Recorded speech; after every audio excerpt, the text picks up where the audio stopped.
Fala, Doc, tudo bem? Vamos nessa. Doc, vamos a uma aula importantíssima sobre reanatomizações e facetas em resina, tá? Então, o que eu preciso mostrar de mais importante aqui nessa aula é o seguinte: existe uma diferença entre esses dois procedimentos. Basicamente, na clínica, eu trabalho com três procedimentos: facetas em resina, reanatomização e trabalho também com facetas mais complexas, que eu coloco como facetas complexas, tá? Então, são três casos basicamente. Obviamente, complexo já subentende dente escurecido, reconstruções complexas e extensas, né? E pronto. Já facetas e reanatomizações é o seguinte: quando a gente envolve todo o dente, obviamente, faceta e resina. Quando a gente não envolve parcialmente esse dente, a gente está se tratando de uma reanatomização, tá ok? Então, esses dois casos, eles aparecem no consultório com frequência, mas eles têm, como é que eu posso dizer? Eles têm consequências finais distintas. E é sobre isso que a gente também vai trabalhar. Longevidade estética é diferente, então tem pontos aqui importantes desses casos. Primeiro, vamos entender as indicações de cada um deles, tá? Então, ó, indicação: aumente sisal e, consequentemente, o vestibular. Precisou aumentar o vestibular e também a sisal, você pode fazer qualquer um dos dois, ou reanatomização ou faceta em resina. Veja, eu posso muito bem aumentar o vestibular sem necessariamente chegar na cervical, ok? Eu posso muito bem aumentar o vestibular sem necessariamente envolver ou parar ali no meu terço médio, tá? Então, isso significa que eu consigo trabalhar com naturalidade. Isso é uma reanatomização. Dá todo o trabalho, às vezes, de uma faceta. Não necessariamente os dois têm o mesmo valor, tá? Mas a renaturização, nesses casos de aumento sisal, é basicamente o mesmo trabalho de uma faceta. Agora, você não cobre todo o dente. Precisei cobrir todo o dente para causar uma alteração de cor, provocar uma alteração de cor no paciente. Beleza, sucesso, tranquilo. Nesse caso, você vai trabalhar, obviamente, com faceta, que você vai envolver o dente por inteiro, tá? Um outro ponto bastante importante é: quando você quer fechar diastemas, você pode ter as duas técnicas aí envolvidas. Ou você pode cobrir todo esse dente, a depender de outros problemas associados, por exemplo, além da giroversão, o cara tem uma classe 4 grande, entendeu? Ou, desculpa, além do diastema, ele tem uma classe 4 grande. Então, obviamente, vai acabar virando uma faceta mesmo. Mas puro fechamento de diastema, como o que eu vou mostrar aqui, nos casos, a gente pode trabalhar somente com reanatomizações simples, tá? Vai ter um resultado estético final importante e você precisa ter ciência disso para comunicar ao seu paciente. Reanatomizar partes do elemento ou fazer correção de defeitos anatômicos é um outro ponto fundamental. Quando você quer alterar a forma do dente, você pode alterar a forma, por exemplo, de um lateral conoide ou um dente girovertido. O lateral conoide geralmente vai envolver uma faceta, mas dente girovertido você vai envolver um leve acréscimo numa área, por exemplo, distal ou mesial, para correção dessa situação. Ah, mas eu além disso quero também alterar a cor do elemento. Obviamente você vai envolver o dente inteiro para conseguir alteração de cor, tá certo? Tranquilo? Então, ótimo. Ó, correção de cor, como o próprio nome já diz aqui, a gente vai normalmente apelar para facetas em resina. Ou a gente faz, obviamente, sempre um clareamento, já consegue uma alteração de cor interessante, mas se aquela cor não for suficiente, a gente sim envolve a faceta em resina, tá bom? Tudo isso para que a gente consiga naturalidade. Agora, Glauco, tem casos aí que eu vou ter que ter mais atenção, sim. Quais são os casos? Presta atenção. Esses casos aqui, em que eu tenho exposição gengival, ou seja, sorriso alto, em que eu tenho exposição de dente, muito dente, né? Com lábio em repouso, paciente respirador bucal. São situações em que, como ele já expõe muito dente, você querer acrescentar resina, facetar de dente, vai envolver um, um processo mais complexo. Vai ser muito mais difícil você facetar. Vai ser muito mais difícil você acrescentar muitas camadas, no dentinho, no esmalte. Você vai se complicar por bobagem. Então, o cuidado que eu aconselho que você tenha é que para essas situações você tenda, né, a não fazer facetas em resina, ok? Essas situações são mais críticas, tá? Críticas exatamente porque você normalmente não tem volume para trabalhar, você não tem área para trabalhar. Então é esse cuidado que você precisa ter, tá certo? Olha aqui uma situação que foi enviada por um blog, né? E essa situação aqui você vê claramente dentes muito grandes, muito volumosos. Aqui caberia uma gengivoplastia provavelmente nesse paciente. Aumento sisal cabe, mas não faceta. Não sair colocando tudo de resina. É um risco muito grande, ainda mais, por exemplo, se for envolver superior e inferior. Observe a gengiva do paciente já inflamada. Aqui tem um acréscimo de resina que não poderia ser feito, tá? Então, eu contraindicaria facetas em resina nesse caso, com toda certeza. Nesse outro caso aqui, a mesma coisa. Observe, dentes curtos, sim, merece um aumento com toda certeza, mas um aumento sutil. Mas o paciente quer alterar a cor. Primeiro, clareamento, e em seguida, faceta em resina, tá? Então, desculpa, primeiro clareamento e em seguida aumentos incisais. A gente vai ter cautela ao acrescentar resina aqui. Não estou dizendo que não é indicado, mas tem que ter cautela. E provavelmente caberia um aumento também de gengivoplastia aqui nesses casos. Também esse caso foi indicado por um aluno meu, e olha o que ele fez, né? Então, fez dentina no paciente, botou esmalte e tal, 20 dentes, sem indicação nenhuma para fazer isso. Então, acaba se complicando por que é, né? Porque aqui não é caso para faceta em resina, não é caso para esse tipo de trabalho. Bom, um caso aqui, óbvio, né, devido à oclusão, não caberia fazer de jeito nenhum essa situação, porque o dente está completamente apoiado só nele. Então, está errado também. Esse outro caso aqui, observem, dentes muito longos, dentes já grandes. Essa foto está distorcida, mas a gente percebe que colocar aí dentina e esmalte, fazer aumento, é, é, é muito mais difícil. É muito mais difícil, lembre-se que a gente tem que trabalhar com pouca resina no cervical, tá? Então, esse tipo de caso vai causar uma discrepância muito grande ali de volume. E olha só o que aconteceu, né? Então, esse tipo de caso é difícil para mim fazer faceta. Eu não faria, vou me complicar todo. Então, esse tipo de caso é para reanatomização. Mas o paciente quer, mas não tem indicação, não faz. Simples assim, entendeu? Obviamente, não vou nem comentar. E aqui também é um caso que foge à ideia de querer facilitar os dentes todos. Tem que organizar a questão oclusal primeiro desse paciente para depois ir trabalhar, tá? Trabalhar. Então, não é contraindicação. Então, ó, quando a gente entende o que é renatomização, quando a gente entende o que é faceta, a gente tem essa distinção e consegue trabalhar de formas distintas e conseguir um resultado como esse, por exemplo. Então, assim, um resultado extremamente natural. O paciente, obviamente, gostou muito. Não envolvi aqui nada de resina nessa região interna, não há necessidade. Fiz pequenos complementos em algumas áreas. Só isso. Entendeu? Só isso. Agora, algumas considerações. Primeiro, com relação ao clareamento. Vamos lá. Você precisa entender que são situações distintas quando a gente for faceta e renaturização. O efeito do clareamento sobre o dente natural com o passar do tempo é o seguinte, sobre o dente natural. Então, vamos lá para o dente natural. O dente natural vai escurecer com o passar do tempo. Fato, todo mundo sabe disso.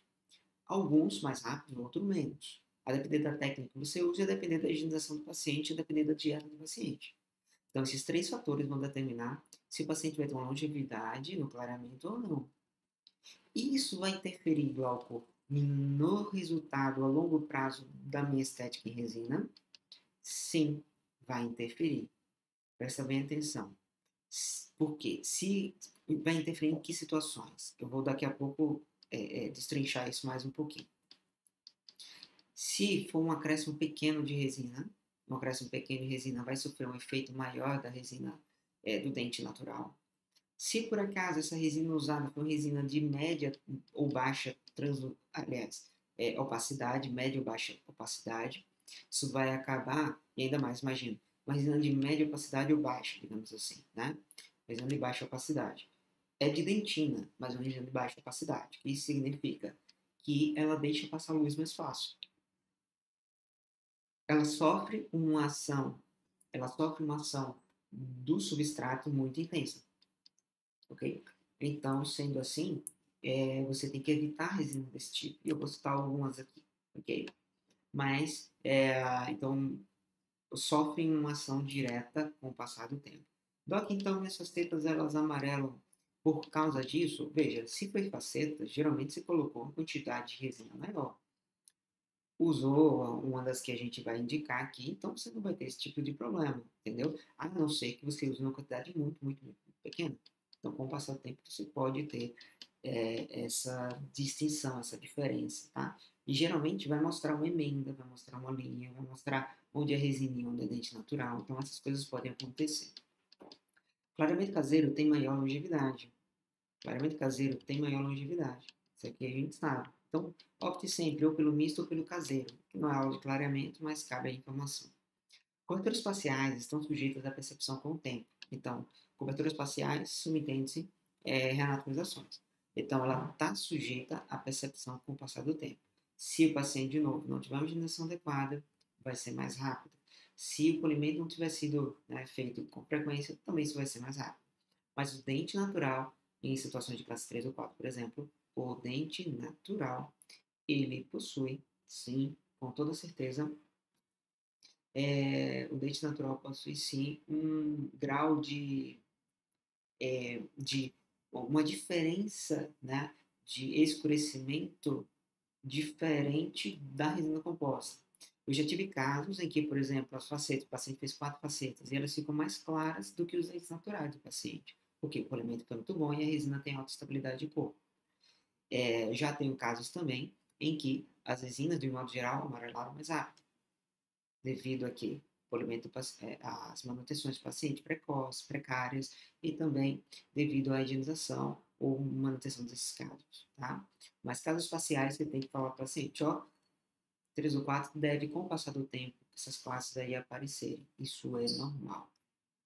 Ou também acontece muito de, assim como a resina, o dente também acabar sendo mimetizado, sabe? Então, as duas coisas andarem juntas ali. É muito comum isso acontecer também. Esse efeito com o passar do tempo vai depender dos cuidados da técnica, das manutenções semestrais e da higienização diária do paciente. Eu vou até acrescentar aqui da da dieta. Da dieta do paciente. Quanto, outra informação, vamos lá. Olha só, quanto menor a quantidade de resina dentina, maior a interferência no substrato. Então você precisa ter uma quantidade ótima, a ponto de mascarar de imediato já o seu substrato, se esse é o seu objetivo. E aí, sabendo disso, você sabe que a longo prazo isso aí vai dar bom. Mas se você usa uma resina e ela já está mostrando ali ainda emenda, partes do substrato, só vai ficar mais evidente com o passar dos anos. É possível que dentes com faceta permaneçam mais claros que os dentes naturais. Já aconteceu comigo e continua acontecendo. Refazendo apenas o clareamento nos demais dentes. Então, apenas isso. Faz clareamento nos demais e resolve-se tudo, sem problema. Se a técnica não for correta, não houver uma manutenção e cuidado, as resinas vão manchar mais rapidamente do que os dentes naturais. Isso é fato, tá? Isso realmente acontece. Por fim, tem uma informação aqui importante, é que essas duas resinas, elas são chamadas de resinas camaleão, a omnicroma e a vítrea. Elas possuem capacidade de mimetizar a cor do substrato.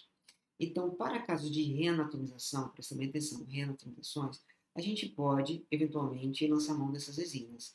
Porém, eu não usaria, como já usei, não usaria em situações em que há um black space, em que há uma área negra. Porque o que eu percebi foi que, com o passar dos anos, e já tem anos que eu uso essas resinas, então, com o passar dos anos nas manutenções, e a depender do escurecimento do paciente, você vai ver uma emenda aparecendo de forma nítida, tá? Então, eu renaturizaria a frente do dente, mas não necessariamente fechando, por exemplo, diastemas. Eu até alteraria essa indicação hoje, entendeu? Porque a longo prazo, na hora fica ótimo, mesmo pequenos diastemas. Mas a longo prazo, ela tem essa tendência. Então, eu não usaria. Pelo menos, já fiz esse teste com a Vitra, já com o Minicroma, não fiz esse teste a longo prazo de fechamento de diastema, mas tem casos aí que vão aparecer para mim, eu vou tender a acompanhar e eu tenho outro parecer para vocês. Mas casos de, por exemplo, renaturização lateral, funciona muito bem. Casos de reparos em resina, funciona absolutamente bem. Tá? Posteriores, funciona absolutamente bem também. Então, são resinas que vão facilitar seus casos de renaturização. Detalhe importante aqui quanto à vida clínica, né? Não cobre menos por ser renaturização, tá? Dá tanto trabalho quanto. Então, até às vezes mais, certo? Então, até às vezes mais. Então, cobre um valor justo para as duas coisas. Eventualmente, uma diferença pequena pode até acontecer. E é muito comum, por exemplo, eu caí muito nessa armadilha de vender a renaturização vendendo assim, ó. É só um cristãozinho de resina aqui, um pontinho aqui. Tudo isso vai denegrindo a função e denegrindo a ideia que o paciente tem do tratamento, né? Vai parecer que é tudo muito facinho, muito pouquinho, muito pequenininho. E não é assim. Tem casos de renaturação que a gente, eventualmente, dente girado, dente vestibularizado, tal, a gente vai ter que mexer no dente inteiro para conseguir equivalência, tá? Então, a minha dica é, de novo, não minimize o tratamento, tá? Considere sempre um tratamento também de alta complexidade, ok? Para o paciente, tá certo? É isso. Doc, essa aula, para quem está assistindo no YouTube, essa aula fica disponível durante uma semana e logo em seguida ela vai ser é, integral vai ficar disponível apenas para a comunidade, né? A comunidade de facetas de resina, viver de resina.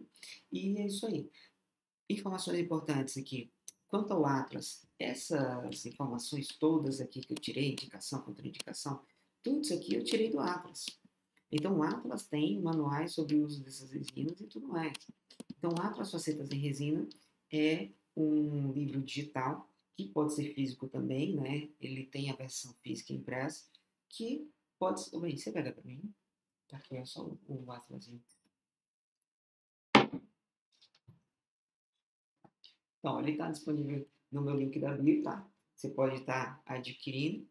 Atlas Físico é um livro mesmo, 110 páginas, se não me engano, um negócio desse. Então, assim, é muita coisa, muito conteúdo. Tudo sobre fazer resina está aqui, ok? Então, você pode estar adquirindo, obviamente. Cursos presenciais. Não sei que dia você está assistindo, mas a gente está com disponibilidade ainda em Salvador e em Recife, tá certo?